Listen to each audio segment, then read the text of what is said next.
Hey folks, in today's video I want to talk you through the kit I've brought along to photograph birds in Iceland. I'm here for the annual migration. It's the biggest in the world. They have so many different varieties of birds and seriously hundreds and hundreds of thousands of them. And I'm really pumped to shoot it. And the kit I've brought along is quite different to the normal one that I've been doing. If you've ever been on safari, you'd know you just can't have too much reach, and that's even more so when the birds are only this big down to this big. So you really want as much reach as you can possibly get. Now, you'll note I'm wearing my World's Best Seafood t-shirt. If you're not already, please do follow along. I'm putting out loads of stuff on that channel as well. Now, bringing in my magical bag again that can carry everything, I have brought along this companion messenger bag. This is one of the smaller ones because it fits a couple of lenses, so when I'm just got one camera or two cameras and I'm out, say, shooting general stuff, to be able to carry a couple of pieces with me is really handy. So what's in this one? First of all, the small Black Rapid strap. I'm always traveling with Black Rapids. This is great if I'm just using a single camera with like a 24-70 or below. Gives plenty of support. I also use this if I'm using a giant lens on a gimbal or something, just to have something attached to the camera in case the whole thing got blown over or kicked.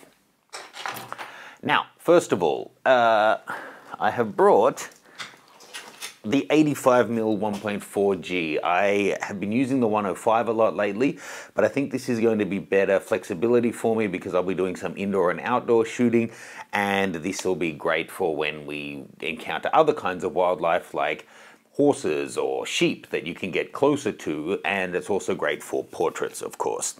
Now, I'm filming at the moment with the D850 and the 50mm 1.4. I brought the D850 for obvious reasons, but the 1.450 is because I'm also doing some portraits. A lot of them are going to be indoors in smaller rooms like this hotel room. I already had one today, so the 50 is just great for that. Next up is the 24-70. Great flexible lens. Not everything I shoot on this trip is going to be birds, so of course we're going to see general stuff, so that's going to be really helpful.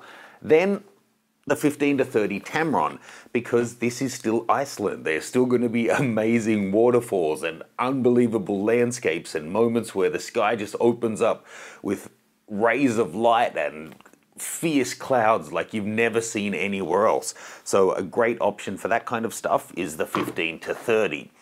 Now, Iceland is really unlike anywhere else that I go for trips. The weather plays such a vital part that if you go to the same location 3 days in a row, you will definitely get different shots just because the weather is varying so much. So on top of this, I'm also bringing along a fair bit of different clothing and equipment to keep myself and the cameras all dry.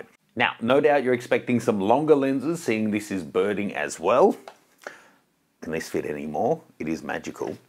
The 70-200 E lens. I just got this not too long ago. Fantastic lens, gives me the extra length that's going to be really handy. It's still a great versatile lens anyway, and it's great for doing portraits as well, so great to have that one in the bag. Now, to get an extra bit of reach on all of those lenses, I rented from Lens Pro to Go the D500. Phenomenal camera.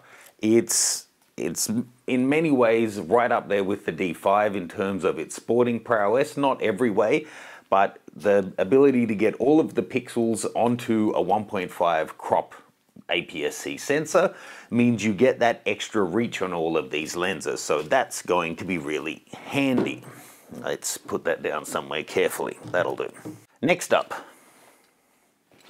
some teleconverters to really stretch out these lenses. This is the 1.7 Mark II teleconverter. That's compatible, well, the only lenses here that are compatible with it are the 70-200 and another one that I still have to show. And then the 2x teleconverter, which is the Mark III.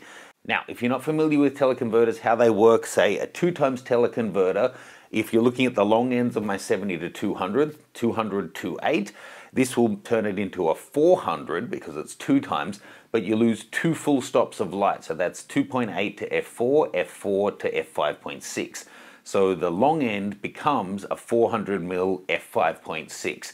in terms of light gathering capabilities and in terms of what it can do in terms of blurring out the background. Now I have some other little bits and pieces, but I'll get to them after we look at this big guy. Now I can't even pretend to be getting this out of the magical companion bag. This is in a ThinkTANK glass limo bag, and this, ladies and gentlemen, makes everything else look rather tiny. This is the 600mm f4, and isn't she a beauty? It's quite huge, but this is the new E variant that has the fluorite elements in it, and it's not nearly as heavy as you might expect when you look at the size of it. I mean, let's get a bit of scale there with the 70-200. Big difference, right? And then you can always add the hood on if you really want to be able to brag. But that probably won't even fit in frame anymore. So I know some people were surprised, why did I go with this one instead of like the 180-400 or the 500 or even the 800mm? Of course, I don't own this. I also rented this from Lens Pro to Go, and if you want to rent anything out for a specific expedition or to try something out before you buy it, do check out Lens Pro to Go. If you use the code GEAROUT15, you get 15% off on the order. I don't get any kickback for that. That's just something for you guys. Now, the reason I went for the 600 f4, in terms of reach to aperture, that's the best there is. Now, you might think the 400 2.8, being that it's such a huge lens and it's a 2.8, offers a better ratio. But if we put a 1.4 teleconverter on that, it becomes, from a 400mm, it becomes a 560mm lens. The 1.4 teleconverter takes out one stop of light, so it becomes a 560mm f4. This is a 600mm f4. So that's quite something, right? And what about the 800mm? That's a 5.6, but an 800, it's huge and the most expensive one that Nikon makes.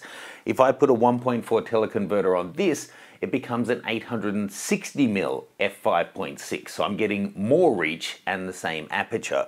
So if I put my 2x teleconverter on this, it becomes a 1200mm f8 that I can still focus with either of these cameras with autofocus.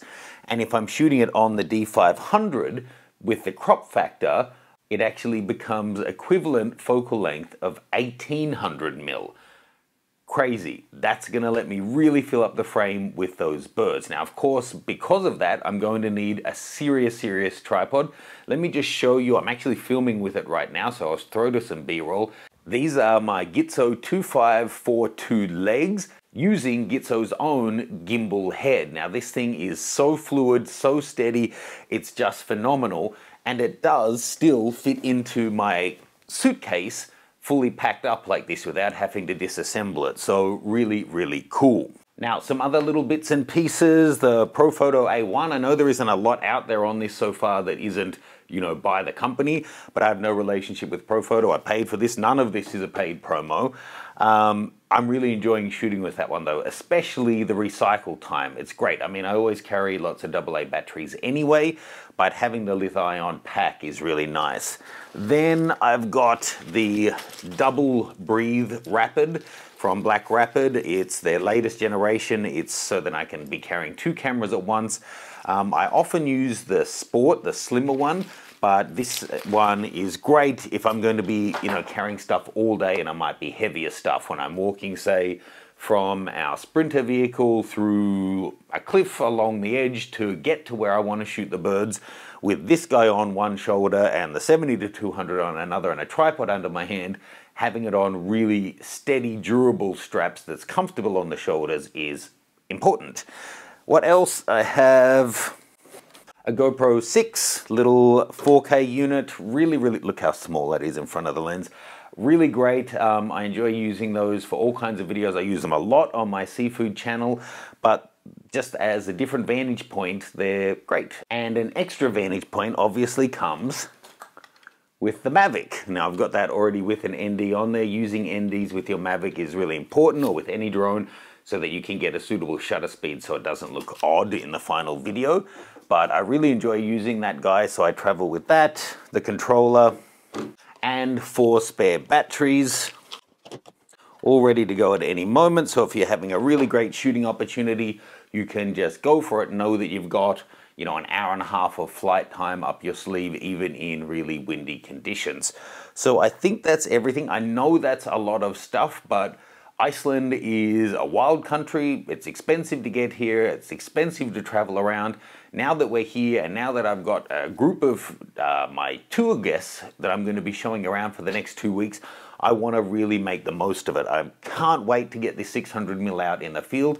I'm actually going to be filming a field tested video to see how this one does, because this is the latest variant, to see how it does for burning. One of my guests I know is bringing along his 800mm as well, so it'll be interesting to see how the two of those compare. Let me know any questions you might have, and make sure you're following along on Instagram _Matt Granger. I'm going to be sharing loads of content from my trip here, including stories and live videos, so make sure you turn on notifications and all that jazz. Thanks, and I'll see you soon.